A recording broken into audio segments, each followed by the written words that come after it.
ಎಲ್ರಿಗೂ ನಮಸ್ಕಾರ. ಎಲ್ರಿಗೂ ಗೊತ್ತಿರೋ ಹಾಗೆ ಇವತ್ತಿನ ಕಾರ್ಯಕ್ರಮ ಏನು ಅಂದರೆ, ಕರ್ನಾಟಕ ಸರ್ಕಾರದಿಂದ ಆದೇಶ ಆಗಿರುವ ಕನ್ನಡ ನಾಮಫಲಕ ಎಂಬ ಅಭಿಯಾನವನ್ನು ವಿವಿಧ ಸಂಘಟನೆಗಳಿಂದ ಹಮ್ಮಿಕೊಂಡು ಹೊಸಕೋಟೆಯ ಪ್ರಮುಖ ನಗರಗಳಲ್ಲಿ ಬೀದಿಗಳಲ್ಲಿ ಬೈಕ್ ಜಾಥಾ ಮೂಲಕ ಅವರಿಗೆ ಅರಿವನ್ನು ಮೂಡಿಸುವುದು ನಮ್ಮ ಕೆಲಸ ಆಗಿತ್ತು. ಅದಕ್ಕೆ ಬೆಳಗ್ಗೆ ಸುಮಾರು 10 ಗಂಟೆಗೆ ಎಲ್ಲ ನಮ್ಮ ಕಾಲೇಜಿನ ವಿದ್ಯಾರ್ಥಿಗಳಾಗಿರ್ಬೋದು, ಚಲನಚಿತ್ರ ನಟರಾಗಿರ್ಬೋದು, ವಿವಿಧ ಸಂಘದ ಅಧ್ಯಕ್ಷರುಗಳು, ಉಪಾಧ್ಯಕ್ಷರುಗಳು ಹಾಗೂ ಜನರುಗಳು ಎಲ್ಲರೂ ಸೇರಿ ಹೊಸಕೋಟೆ ಟೌಲಿಂದ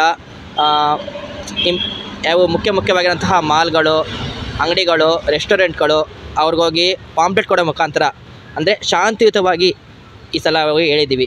ಫೆಬ್ರವರಿ 22 ಟೈಮ್ ಇದೆ ನಿಮಗೆ. ಆದಷ್ಟು ಕನ್ನಡ ನಾಮಫಲಕವನ್ನು ಬಳಸಿ ಕನ್ನಡವನ್ನು 60% ಮಾತ್ರ ಇರಬೇಕು ಅಂತ ಹೇಳಿ ಬಂದಿದ್ದೀವಿ. ಯಾಕಂದರೆ ಸ್ವಲ್ಪ ಇದ್ದು ಅದೇ ಸ್ವಲ್ಪ 60% ಆಗಬೇಕು ಅಂತ ಅವ್ರಿಗೆ ಮನವರಿಕೆ ಮಾಡಿಕೊಟ್ಟು ಶಾಂತಿಯುತವಾಗಿ ಈ ನಮ್ಮ ಕಾರ್ಯಕ್ರಮನ ಯಶಸ್ವಿಗೊಳಿಸಿದ್ದೀವಿ. ನಮ್ಮ ಜೊತೆಗೆ ಹಲವಾರು ಹುಡುಗರು, ಹೆಣ್ಮಕ್ಳಾಗಿರ್ಬೋದು, ದೊಡ್ಡವರು, ಚಿಕ್ಕವರು ಎಲ್ಲ ಸಹ ಶಾಂತಿಯುತವಾಗಿ ಹೋಗಿ ನಡೆಸ್ಕೊಂಡು ಕೊನೆಯದಾಗಿ ತಹಸೀಲ್ದಾರ್ ಹತ್ರ ಹೋಗಿ ಅವ್ರಿಗೆ ಮನವಿ ಕೊಟ್ಟು ನಮ್ಮ ಈ ಕಾರ್ಯಕ್ರಮ ಯಶಸ್ವಿಗೊಳಿಸಿದ್ವಿ. ಇದಕ್ಕೆ ನಮ್ಮ ಪೊಲೀಸ್ ಸಿಬ್ಬಂದಿ ಆಗಿರ್ಬೋದು, ಮಾಧ್ಯಮ ಮಿತ್ರರಾಗಿರ್ಬೋದು, ಸಂಘಗಳಾಗಿರ್ಬೋದು, ಎಲ್ಲರೂ ನನಗೆ ತುಂಬ ಧನ್ಯವಾದಗಳನ್ನ ನಾನು ತಿಳಿಸ್ತೀನಿ ಅವ್ರಿಗೆ. ಜೈ ಹಿಂದ್, ಜೈ ಕರ್ನಾಟಕ ಮಾತೆ.